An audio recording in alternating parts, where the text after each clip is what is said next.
നമ്മൾ യൂണിറ്റ് 4-ലെ key issues in personality എന്ന ഭാഗമാണ് നമ്മൾ നോക്കാൻ പോകുന്നത്. അതിൽ ഇൻട്രൊഡക്ഷനിലാണ് പറയുന്നത്. ഇൻട്രൊഡക്ഷനിൽ പറയുന്നത് വ്യക്തിത്വത്തിലെ മഹത്തായ സിദ്ധാന്തങ്ങൾക്ക് പുറമെ വ്യക്തിത്വത്തെ കുറിച്ചുള്ള പഠനത്തിൽ ഉൾപ്പെടുത്തേണ്ട നിരവധി കാര്യങ്ങൾ, വ്യക്തിത്വത്തിൽ ഉൾപ്പെടുത്തേണ്ട നിരവധി കാര്യങ്ങളെ കുറിച്ചും വ്യക്തിത്വത്തെ കുറിച്ചുള്ള പഠനത്തിൽ പരിഹരിക്കപ്പെടാതെ കിടക്കുന്നതോ അല്ലെങ്കിൽ ഇപ്പോഴും പരിഹാര പ്രക്രിയയിൽ ഇരിക്കുന്നതോ ആയ, അതായത് പരിഹാര പ്രക്രിയയിൽ ഇരിക്കുന്നതോ ആയ എന്ന് പറയുമ്പോൾ നമുക്കറിയാം സൈക്കോളജി എന്ന് പറയുന്നത് ഒരിക്കലും ഒരു സ്റ്റേ ആയിട്ടുള്ള ഒരു കാര്യമല്ല. അത് പഠനത്തിലൂടെ ഇപ്പോഴും മുന്നേറിക്കൊണ്ടിരിക്കുക. ഓരോ സിദ്ധാന്തങ്ങളും മാറി മാറി, ഒരിക്കലും ഒരു സിദ്ധാന്തത്തിലും ഉറച്ചു നിൽക്കാൻ ഇന്നും ഓരോ കാര്യത്തിലും നമുക്ക് സാധിച്ചിട്ടില്ല. അത് ഇനിയും മാറിക്കൊണ്ടേയിരിക്കും. അതുകൊണ്ടാണ് അത്തരം കാര്യങ്ങൾ പറയുന്നത്. എപ്പോഴും പരിഹാര പ്രക്രിയയിൽ ഇരിക്കുന്നതോ ആയ നിരവധി പ്രശ്നങ്ങളുണ്ട്. ഈ യൂണിറ്റിൽ വ്യക്തിത്വത്തിൽ പാരമ്പര്യത്തിന്റെ സ്വാധീനത്തെക്കുറിച്ചും അവ തമ്മിലുള്ള ബന്ധം കണ്ടെത്തുന്നതിനായി നടത്തിയ വിവിധ ഗവേഷണങ്ങളെ കുറിച്ചും ആണ് നമ്മൾ പഠിക്കാൻ പോകുന്നത്. അതായത് ഇൻട്രൊഡക്ഷനിൽ അത്ര ഒരുപാട് കാര്യങ്ങൾ പറയുന്നുണ്ട്. ഞാൻ ജസ്റ്റ് കുറച്ച് കാര്യങ്ങൾ മാത്രം അതിൽ പറഞ്ഞേ ഉള്ളൂ. അപ്പോ ബേസിക് ആയിട്ട് നമുക്ക് അറിയാം, നമ്മളെ വ്യക്തിത്വത്തിലെ മഹത്തായ കാര്യങ്ങളെ കുറിച്ചുള്ള ഒരു പഠന രീതി ആണ് നമ്മൾ ഈ ഒരു കാര്യത്തിലൂടെ പഠിക്കുന്നത്. ഇപ്പോ നമുക്കറിയാം, ഒരു വ്യക്തി വലുതാവുമ്പോഴാണ് നമുക്ക് അയാളിൽ പേഴ്സണാലിറ്റി ഡെവലപ്പ് ചെയ്യുന്നത്. എന്നാൽ ചെറിയ പ്രായത്തിൽ ഒരു കുട്ടി ആയിരിക്കുമ്പോൾ നമുക്ക് അദ്ദേഹത്തിൽ പേഴ്സണാലിറ്റി ഉണ്ട് എന്ന് പറയാൻ പറ്റുമോ? ഒരിക്കലും പറ്റില്ല. അപ്പൊ അത്തരത്തിലുള്ള കുറച്ച് കാര്യങ്ങളാണ് നമ്മൾ ഇന്ന് ഈ ചാപ്റ്ററിലൂടെ പഠിക്കാൻ പോകുന്നത്. അതില് സ്ലൈഡ് ഒന്ന് മാറ്റണം കേട്ടോ. ജീൻസ് ആൻഡ് പേഴ്സണാലിറ്റി എന്ന് പറയുന്ന ഒരു ഭാഗം വരുന്നുണ്ട്. ഒബ്ജക്റ്റീവ് ഞാൻ പറയുന്നില്ല, അത് നമ്മൾ വായിച്ചാൽ തന്നെ നമുക്ക് മനസ്സിലാകുന്ന ഒരു ഭാഗം ആണ്. ഈ അടുത്ത ഭാഗത്തിൽ ജീൻസ് ആൻഡ് പേഴ്സണാലിറ്റി എന്ന് പറയുന്ന ഭാഗത്തിൽ നേച്ചർ വേഴ്സസ് നർച്ചർ എന്ന ഒരു പദം കൊടുത്തിട്ടുണ്ട്.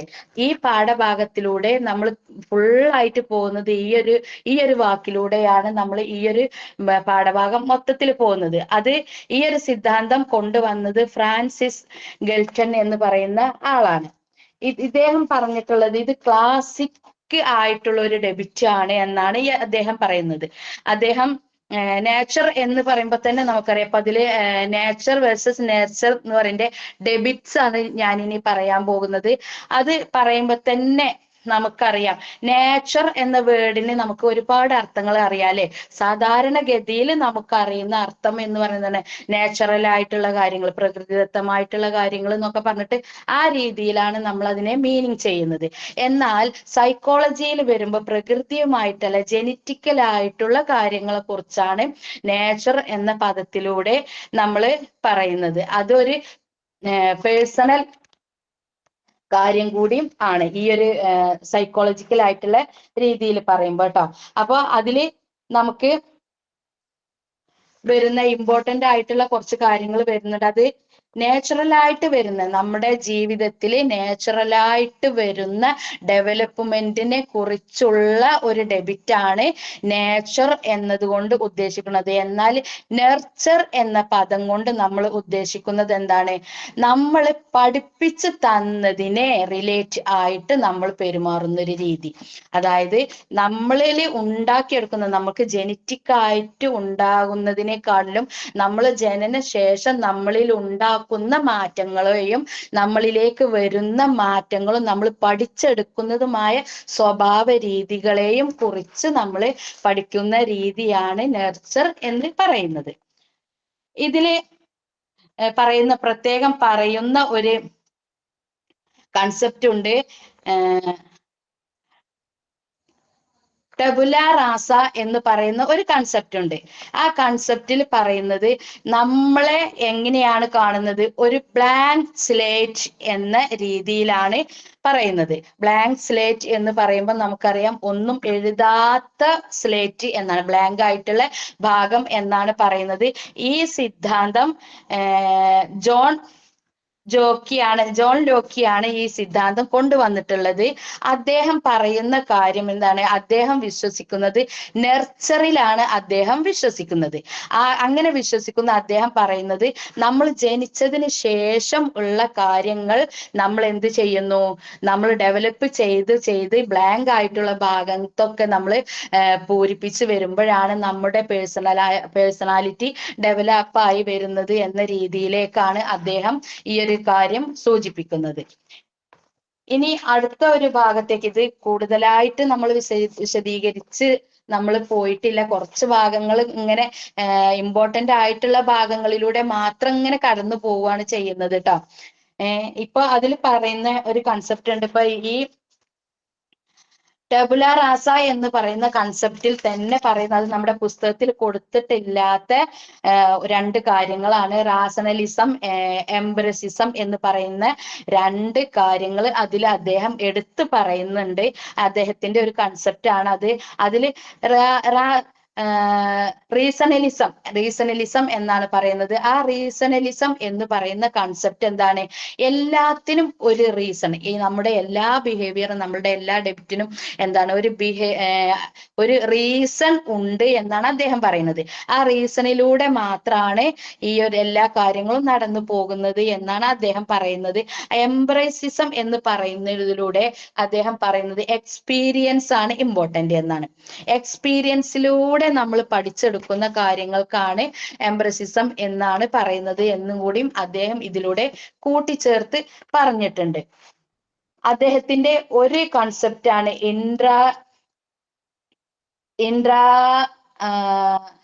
ട്യൂണിസം എന്ന് പറയുന്ന ഒരു കൺസെപ്റ്റും കൂടി അദ്ദേഹത്തിൻ്റെതായിട്ടുണ്ട്. അത് ജീവിതത്തിലെ നമ്മള് നേച്ചറും നെർച്ചറും വളരെ ഇമ്പോർട്ടന്റ് ആണ് എന്നാണ് അദ്ദേഹം പറയുന്നത്. ഈ രണ്ടും കൂടി ഒരു കുട്ടിയിൽ ഉണ്ടാവുമ്പോഴേ, ആ രണ്ടും കൂടി ഉൾക്കൊണ്ടുകൊണ്ട് ഒരു കുട്ടി ഡെവലപ്പായി വളർന്നു വരുമ്പോഴേ ആ ഒരു കുട്ടിക്ക് നല്ല രീതിയിൽ ഒരു മുന്നോട്ട് പോകാൻ പറ്റുള്ളൂ എന്ന് പറയേണ്ട ഒരു കുട്ടി ഒരു പുവർ ഫാമിലി എന്ന് പറഞ്ഞാൽ, ഇപ്പം നമുക്കറിയാം നമ്മുടെ കുടുംബത്തിലൊക്കെ ഇപ്പൊ രണ്ട് കുട്ടികൾ ഒരുമിച്ച് ജനിക്കുകയാണെങ്കിൽ, ഇപ്പൊ നമുക്ക് അധികം പ്രായ വ്യത്യാസം ഒന്നും ഇല്ലാതെ ജനിക്കുന്ന കുട്ടികളാണെങ്കിലും വലിയ കുട്ടീനെ ഒരുപക്ഷെ നമുക്ക് ചെറിയ കുട്ടിയുടെ അത്ര കെയർ കൊടുത്തുകൊണ്ട് നോക്കാൻ പറ്റില്ല. അപ്പൊ അങ്ങനെയൊക്കെ വരുന്ന സമയത്ത് ഈ കുട്ടിക്ക് നാച്ചുറലായിട്ട് കിട്ടുന്ന കാര്യങ്ങൾ മാത്രമാണ് ഈ കുട്ടിക്ക് കിട്ടുന്നത്. അതിലൂടെ നമ്മൾ ആ കുട്ടിയിലേക്ക്, ആ കുട്ടിയുടെ IQ ലെവലൊക്കെ ശരിക്ക് IQ ഒക്കെ ഉള്ള കുട്ടിയാണെങ്കിൽ നമ്മൾ ആ കുട്ടിയിലേക്ക് കൊടുക്കേണ്ട കാര്യങ്ങൾ, ഇപ്പോ ന്യൂട്രീഷൻ ആവട്ടെ, നമ്മുടെ അല്ലാത്ത നമ്മൾ കൊടുക്കേണ്ട ഒരു ജീവിതത്തിലെ ഒരു കുട്ടികൾക്ക് നമ്മൾ കൊടുക്കേണ്ട എല്ലാ കെയറിങ്ങും കൊടുത്തുകൊണ്ടാണ് നമ്മൾ വളർത്തു വരുന്നത് എന്നുണ്ടെങ്കിൽ ആ കുട്ടിയെ നമുക്ക് അതിനനുസരിച്ച് നല്ല രീതിയിൽ മുന്നോട്ട് കൊണ്ടുപോകാൻ പറ്റും എന്ന് അദ്ദേഹം ഈ ഒരു കൺസെപ്റ്റിലൂടെ പറയുന്നുണ്ട്.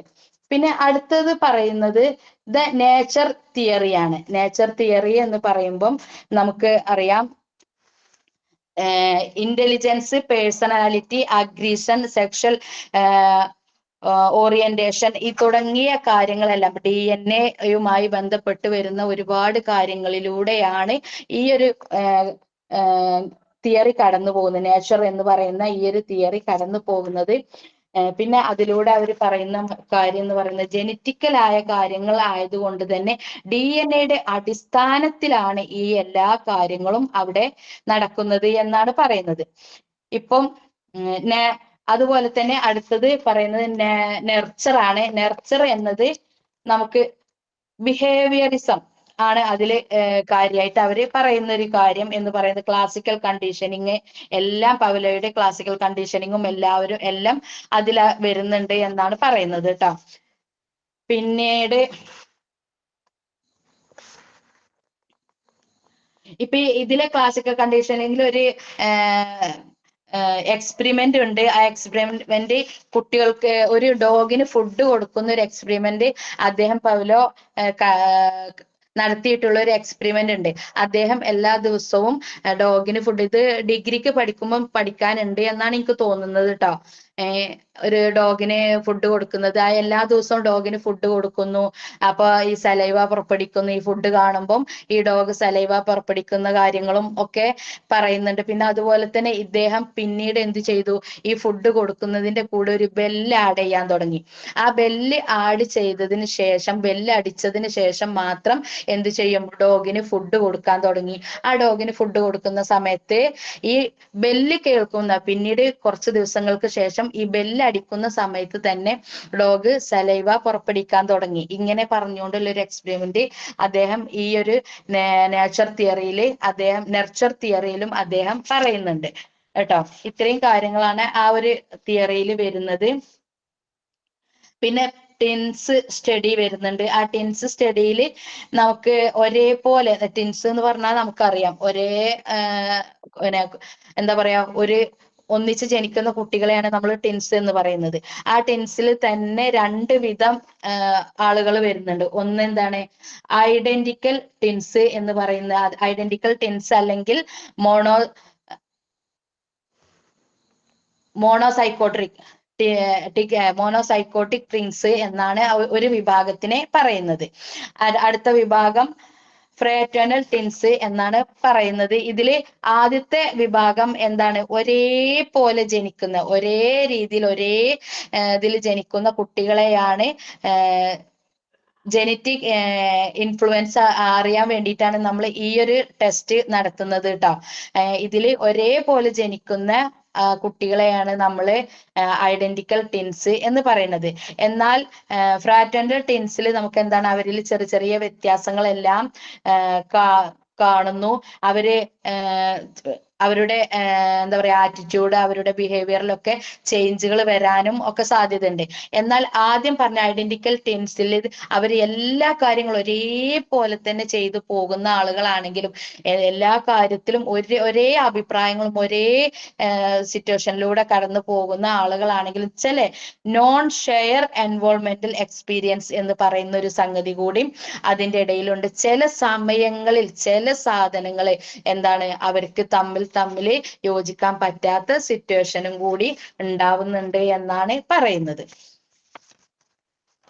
ഇത്രയും കാര്യങ്ങളാണ് ഇപ്പൊ ഞാൻ പഠിച്ചു വെച്ചിട്ടുള്ളത്. ഒരേ സ്വഭാവമുള്ള ആളുകളാണെങ്കിൽ ചില സമയങ്ങളിൽ എന്താണ്, അവരില് മാറ്റങ്ങൾ വന്നേക്കാം എന്നാണ് പറയുന്നത്. ഇപ്പൊ ഇത്രയും കാര്യങ്ങളാണ് ഇപ്പൊ ഞാൻ ഈ ഒരു പാഠഭാഗത്തിൽ നോക്കി വെച്ചിട്ടുള്ളത്. അല്ലാത്ത ഭാഗത്തേക്ക് ഞാൻ കടന്നിട്ടില്ല. പിന്നെ കുറച്ച് അതിന്റെ അപ്പുറത്ത് ഒരൊറ്റ ഭാഗം പറയുന്നത് ഇൻഫാൻസ് ഷൈനീസ് ആണ്.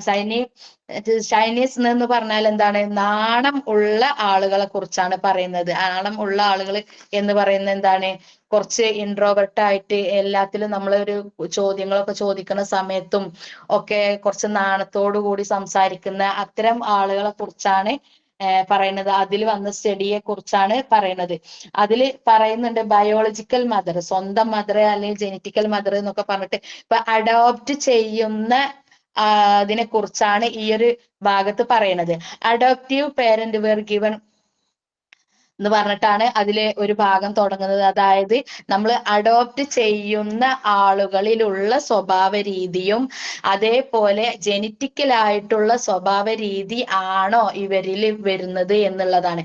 അതിൽ രണ്ട് തരത്തിലും എക്സ്പെരിമെന്റ് നടത്തിയതിൽ ജെനറ്റിക് ആയിട്ട് കിട്ടുന്നത് തന്നെ മുന്നിൽ വന്നു എന്നുള്ളതാണ് പറയുന്നത്. എന്നാൽ നമ്മൾ പിന്നീട് കൊടുക്കുന്ന സാധനങ്ങൾ, നമ്മൾ വലുതാക്കുന്ന ആളുകൾ, ഇപ്പൊ അഡോപ്റ്റ് ചെയ്യുമ്പോൾ നമ്മളാണ് കുഞ്ഞിനെ വളർത്തുന്നത്. അപ്പൊ നമ്മൾ കൊടുക്കുന്ന കാര്യങ്ങൾ വരുന്നുണ്ട്. അത് ഏതിലാണ് വരുന്നത്, നമ്മൾ ഇപ്പൊ ഈ പാഠഭാഗത്ത് നമ്മൾ പഠിക്കുന്നത് നേച്ചർ ആൻഡ് നെർച്ചർ ആണ്. അതില് ആ ജെനറ്റിക് ആയിട്ട് വരുന്ന കാര്യങ്ങൾ വരുന്നത് ഏതിലാണ്, നേച്ചർ എന്ന ഭാഗത്തും നമ്മളിലൂടെ പിന്നീട് കുട്ടി പഠിച്ചെടുക്കുന്നതും നമ്മൾ പഠിപ്പിക്കുന്നതുമായിട്ട് വരുന്ന ഭാഗങ്ങൾ നെർച്ചർ എന്ന ഭാഗത്തിലൂടെയും ആണ് കടന്നു പോകുന്നത് എന്നാണ് പറയുന്നത് കേട്ടോ. ഇത്രയും